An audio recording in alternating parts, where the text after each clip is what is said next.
ଆଜ୍ଞା ମୃତ୍ୟୁକୁ ମରଣକୁ ଆଜି ପର୍ଯ୍ୟନ୍ତ କେହି ଏଡ଼ାଇ ପାରିନାହାନ୍ତି। ଥରେ ଭଗବାନ ବିଷ୍ଣୁ ସବୁ ଦେବତାଙ୍କୁ ନିଜ ଦେବସଭାକୁ ନିମନ୍ତ୍ରଣ କରିଥିଲେ ବୈକୁଣ୍ଠକୁ। ତାଙ୍କ ମଧ୍ୟରୁ ଯମରାଜାକୁ ବି ନିମନ୍ତ୍ରଣ କରିଥିଲେ। ଯେତେବେଳେ ଯମରାଜ ବୈକୁଣ୍ଠ ଦ୍ୱାର ଦେଶରେ ଯାଇକି ପହଞ୍ଚନ୍ତି, ସେଇ ସ୍ଥାନରେ ଗୋଟେ ଗଛର ଡାଳରେ ଗୋଟେ ଶୁଆ ବସିଥିଲା। ତାକୁ ଦେଖି ଯମରାଜା ଟିକେ ହସିଦେଲେ। ହସି ଦେଇ ସେ ଭିତରକୁ ଚାଲିଗଲେ।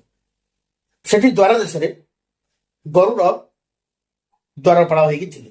ଗରୁଡ଼ ଯମରାଜାଙ୍କର ହସିବା ଦେଖି ସେ ଚିନ୍ତା କଲେ ଯେ ନିଶ୍ଚୟ ଏ ଶୁଆଟିର ମୃତ୍ୟୁର ଯୋଗ ଆସି ପହଞ୍ଚିଛି, ନିଶ୍ଚୟ ଛୁଆଟି ଏଠି ମରିବ।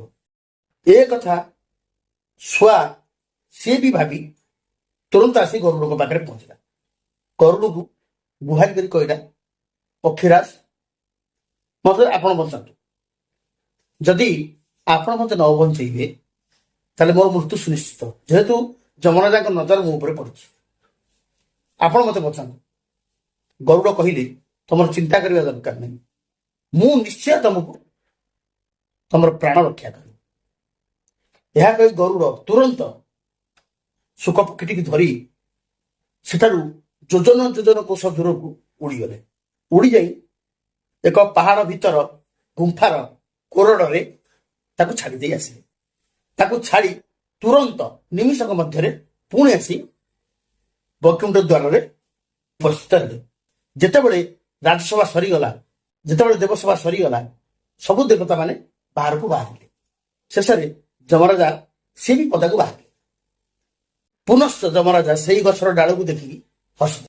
ଏହା ଦେଖି ଗରୁଡ଼ ବିସ୍ମିତ ହୋଇଗଲେ। ପଚାରିଲେ, ପ୍ରଭୁ ଯେତେବେଳେ ଶୁଆଟି ବସିଥିଲା ସେତେବେଳେ ଆପଣ ଦେଖି ତାକୁ ହସିଥିଲେ, ଏବେ ତ ସେ ଡାଳରେ ଶୁଆଟି ନାହିଁ, ପୁଣି ଦେଖି କାହିଁ ଆପଣ ହସୁଛନ୍ତି, କାରଣ କଣ? ସେଠୁ ଯମରାଜା କହିଲେ, ମୁଁ ଜାଣିପାରୁନି ଯେ ଏତେ କମ ସମୟ ଭିତରେ ସେଇ ଶୁଆଟି ତା ମୃତ୍ୟୁ ସ୍ଥାନରେ ଠିକ ସମୟରେ ଯାଇ କେମିତି ପହଞ୍ଚିଲା। ଏତେ ଦୂରରେ, ଏତେ କମ ସମୟ ଭିତରେ ତାର ଏଠି ମରିବାର ଯୋଗ ନଥିଲା। ଏଠୁ ବହୁତ ଦୂର ସର୍ପ ଦଂଶନରେ ଗୋଟେ ପାହାଡର କୋରଡ଼ ଭିତରେ ତାର ମରିବାର ଯୋଗ ଥିଲା।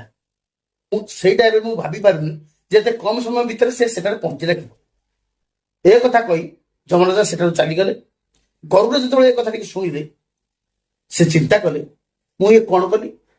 ଏଠି ତ ଶୁଆଟି ଥିଲେ ବଞ୍ଚି ଯାଇଥାନ୍ତା, ମୁଁ ତାକୁ ତା ମୃତ୍ୟୁ ଜାଗାରେ ନେଇକି ପହଞ୍ଚିଦେନି ଯୋଉଠି ତାର ମରଣ ଯୋଗ ଅଛି, ଯୋଉ ସମୟରେ ତାର ମରିବାର ଯୋଗ ଅଛି। ଏ କେତେ ବଡ ଭୁଲ ମୁଁ କଲି। ତେଣୁକରି ଏ କଥାକୁ ଭାବି ଭାବି ଗରୁଡ଼ ବହୁତ ମନ ଦୁଃଖ କଲେ। ତେଣୁ ମୃତ୍ୟୁର ସ୍ଥାନ, କାଳ, ସମୟ ସବୁ ନିର୍ଦ୍ଧାରିତ ହେଇକି ଥାଏ, ପ୍ରଥମରୁ ଫିକ୍ସ ହେଇକି ଥାଏ। ଆମେ ଆମର କର୍ତ୍ତବ୍ୟ କରି ଯିବା, ଯେତେବେଳେ ଯାହା ହବାର କଥା ଥିବ ତାକୁ କେହି ଏଡ଼ାଇ ପାରିବେ ନାହିଁ।